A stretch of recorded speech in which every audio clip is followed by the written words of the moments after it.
Dan, last time we spoke, we couldn't tell anybody who you were fighting, but the opponent's been released now. And Chandler, what are you expecting, mate? Oh, a good fight. Going back and having a look at his career, he's been competing at that top tier in the world for a very long time, like very early on in his career. I think he's only had 2 fights outside of Bellator. The rest of them have been in Bellator, which is a world-class organisation. So I'm expecting him a tough fight. I'm expecting a super tough fight. What sort of style are you expecting him to bring? Oh, he's just aggressive. He's aggressive everywhere. Pretty well-rounded, pretty strong wrestler. Has a pretty good top game. Has a few submissions like early on. But he just comes forward and he's like super aggressive. So he goes all in, So I'm expecting him to really like bring the fight to me. Well, you're not noted for being a slow starter either yourself, so it could be a real clash of in round number 1. Oh, I think it'll start fast. That's something. It's just like a natural part of his game that he's kind of goes all in off the bat and then just works his way down. He's got a lot of first round knockouts, but he's also been beaten in the first round a few times, just because it's a high risk, high reward style. So I'm not expecting him to change that style for this fight. You go back to 3 rounds after your last couple being at 5. Is that good for you? Like much easier or not easier, faster pace, even than what you've been doing? Definitely,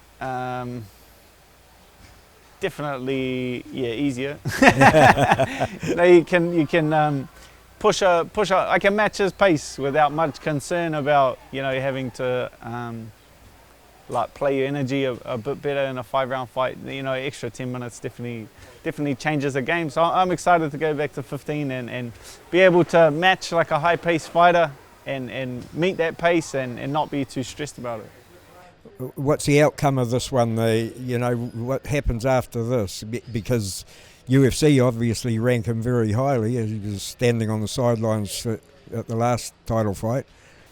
Yeah, well, it's a big spot. It's a big opportunity to be co-main event of a Conor McGregor card. Conor and Dustin in the main event. So that in itself is exciting. But yeah, they've put him as a backup for a title fight. They had him as the backup for Gaethje for a title fight. So, you beat him, you take that hype, and you're right back in title contention. Important fight for you, as they all are up there. Yeah, they all are. They all have been pretty important for a while now. So you get a bit used to the pressure. Yeah, pressure away from home, and you won't have all your teammates because of the COVID and things. You're going to have a different team on board. Yeah. Things have changed a bit, which I completely understand. It just it is what it is. I think it's a 2-month trip all up. So I leave tomorrow. So I leave Tuesday night, and then I get back in March, like sometime early March, 3rd or 4th or 5th of March. So it's it's a 2-month journey, and you just can't. I didn't even want to ask my coaches to kind of make that sacrifice when they have so many other fighters. But the team I'm traveling with, I'm confident with.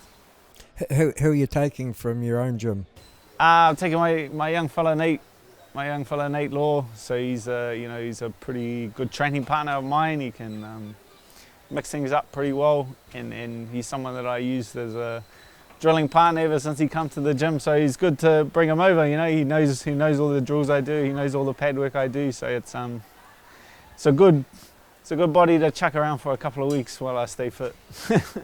Good on you, mate. Hey, we wish you all the best, and we'll see you in March. Yeah, catch you in March, don't you? Yeah. Hey, thanks very much, Dan. No worries. All the best, man. Thank you.